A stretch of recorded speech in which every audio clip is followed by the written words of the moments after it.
welcome back for another video. My name is Alex. I am a fire wife and a mom of 3 littles, 1, 3, and 5-year-old. I am a former teacher. I have my master's in special education and 3 teaching credentials, and I turned my passion for teaching into homeschooling my kiddos. I absolutely love homeschooling.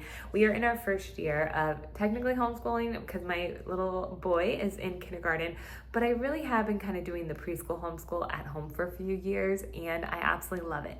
I constantly get asked on my Instagram, my handle is AlexLowLifestyle, questions about homeschool from mamas who have it on their heart to homeschool, but don't quite have the confidence to do it yet and take that leap of faith. So I created this YouTube channel to give you that confidence, just give you that little nudge, like if it's on your heart, go ahead and do it. It's an amazing bonding experience between you and your kiddos, and it's a time that I truly feel like you would never regret. All right, so I have a request for this video, and I love requests. If you have requests for any future videos, please drop it in the comments. I would love to hear, and I will definitely make sure to address them. But this comment or this request came from a mama who has a couple littles of herself, and she wants to know how I balance, got my pretty pink pen, how I balance stay-at-home mom life, and homeschool, along with all the other things that life has for us.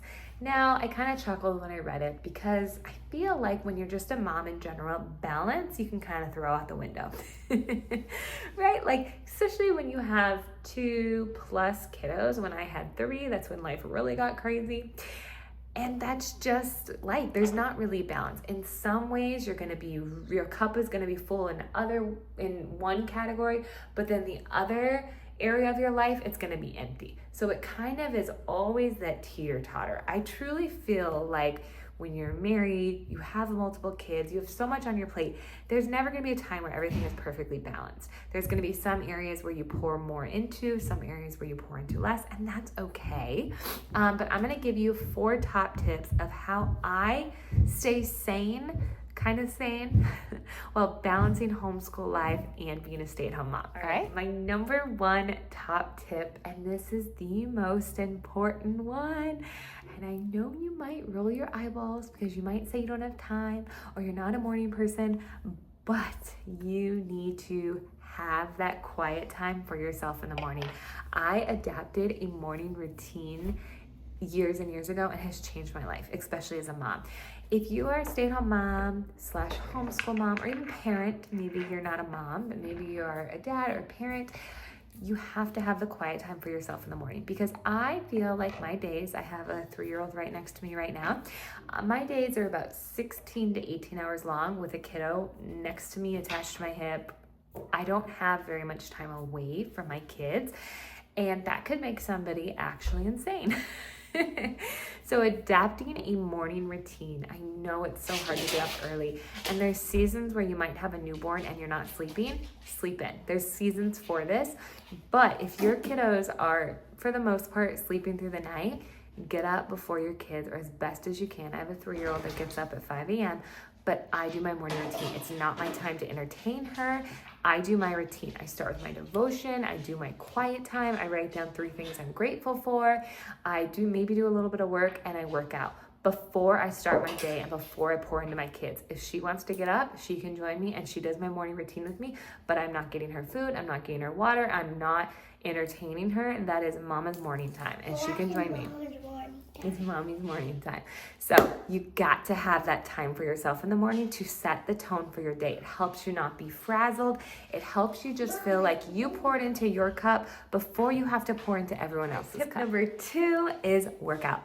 Working out is a natural stress reliever. It is the time for you to pour into your own cup, and it is so important. We all know working out is great for us. It has many benefits, but I truly believe the internal and the mental benefit of just mentally what it does for us is so much greater than the benefits, like physically, as far as, weight loss or toning up.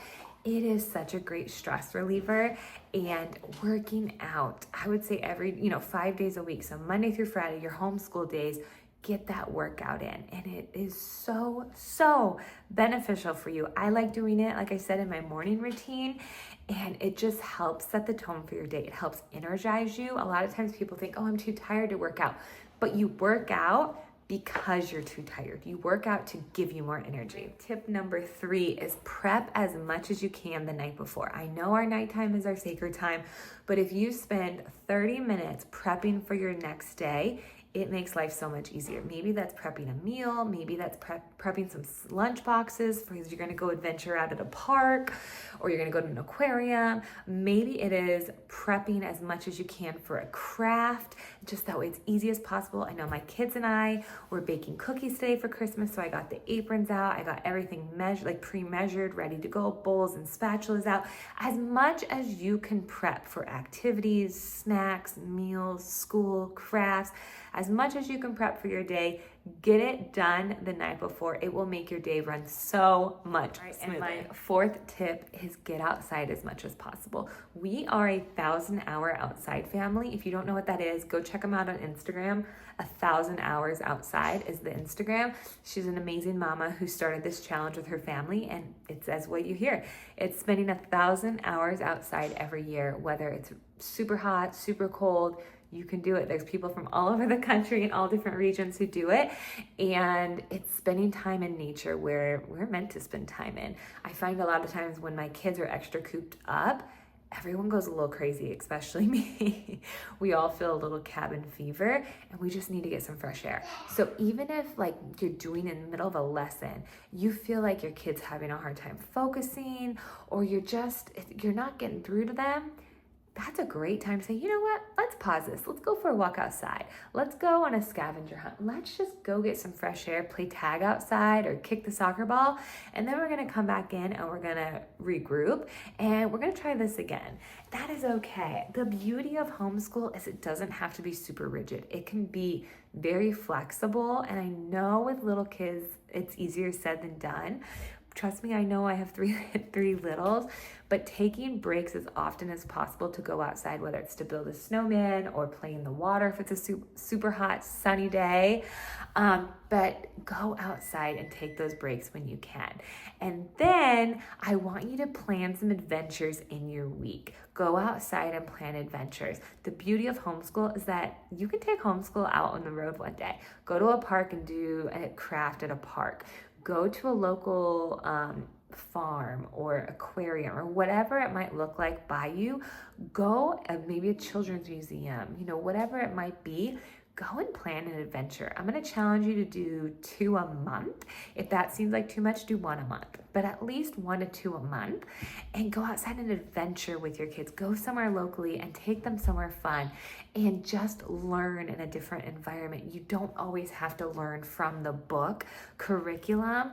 That's the beauty of homeschool, is you don't have to do that. You can go and get life experiences outside of the home together and have that bonding time together. So hopefully these tips helped. Number 1 was to take care of yourself first in the sense of that morning routine. Have that time for yourself, even if you have a little next to you, but set that precedence that that's mama's time and your time to fill up your own cup and have that peace and quiet as much as you can. Number 2 is working out, taking care of your mind, body, and spirit before you pour in. So that way you can be the best version of yourself for your kiddos and have that energy.